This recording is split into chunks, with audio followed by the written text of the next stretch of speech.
ಕೇಂದ್ರ ಬಜೆಟ್ ಬಗ್ಗೆ ಹೊಗಳಿದ ಎಚ್ಡಿಕೆಗೆ ಚಲುವರಾಯಸ್ವಾಮಿ ತಿರುಗೇಟು ಕೊಟ್ಟಿದ್ದಾರೆ. ಅನುಕಂಪವನ್ನ ಗಿಟ್ಟಿಸುವಲ್ಲಿ ಕುಮಾರಸ್ವಾಮಿ ನಂಬರ್ 1 ಅಂತ ಹೇಳಿ ಕೃಷಿ ಸಚಿವರು ಜರೆದಿದ್ದಾರೆ. ಆದ್ರಿಂದ ಯಾರ ಹೊಟ್ಟೆಯೂ ಕೂಡ ತುಂಬುವುದಿಲ್ಲ. ರಾಜ್ಯಕ್ಕೆ ವಿಶೇಷ ಕಾರ್ಯಕ್ರಮ ಯೋಜನೆಗಳನ್ನು ತರೋದು ಮುಖ್ಯ ಅಂತ ಹೇಳಿದ್ದಾರೆ. ನೀರಾವರಿ ಯೋಜನೆಗೆ 25,000 ಕೋಟಿ, ರಾಷ್ಟ್ರೀಯ ಹೆದ್ದಾರಿ ಪರಿವರ್ತನೆಗೆ ಪರಿಹಾರವನ್ನ ಕೊಡಿಸ್ಲಿ ಅಂತ ಹೇಳಿ ತಿವಿಯುವಂತಹ ಕೆಲಸವನ್ನ ಮಾಡಿದ್ದಾರೆ.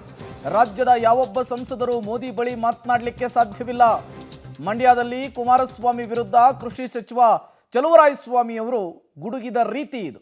ನೋಡ್ರಿ, ಕುಮಾರಸ್ವಾಮಿಯವರ ಭರವಸೆ ನಿಮಗೂ ಗೊತ್ತು, ನಮಗೂ ಗೊತ್ತು. ಕುಮಾರಸ್ವಾಮಿಯವರು ಮಾತಿನಲ್ಲಿ ರುಸ್ತುಮ್ರು, ಅನುಕಂಪ ಗೀಡ್ಸೋದ್ರಲ್ಲಿ ನಂಬರ್ 1. ಬಹಳ ಸಿಂಪಲ್ ಮನುಷ್ಯ ಅನ್ನೋಂಥದನ್ನ ಎಕ್ಸ್ಪೋಸ್ ಮಾಡ್ಕೊಳ್ಳೋದ್ರಲ್ಲಿ ನಂಬರ್ 1. ನಮ್ಗೆ ಅದರಿಂದ ಏನು ಹೊಟ್ಟೆ ತುಂಬಲ್ಲ ರೀ. ನಮ್ಗೆ ಏನಾರ ಕಾರ್ಯಕ್ರಮ, ನೀವು ಪ್ಯಾಂಟ್ ಹಾಕೊಂಬತ್ತೀರೋ, ಪಂಚ ಹಾಕೊಂಬತ್ತೀರೋ, ಸೂಟ್ ಹಾಕೊಂಬತ್ತೀರೋ, ನೀವು ಯಾವ ಕಾರಲ್ಲಿ ಬರ್ತೀರೋ, ನೀವು ಹೆಲಿಕಾಪ್ಟ್ರಲ್ಲಿ ಬರ್ತೀರೋ, ಸ್ಪೆಷಲ್ ಫ್ಲೈಟ್ ಬರ್ತೀರೋ, ನಮ್ಗೆ ಅವೆಲ್ಲ ಇಲ್ಲ. ಅದರಿಂದ ಏನು ನಮ್ಮ ಹೊಟ್ಟೆ ತುಂಬಲ್ಲ ಈ ರಾಜ್ಯದ ಜನಕ್ಕೆ.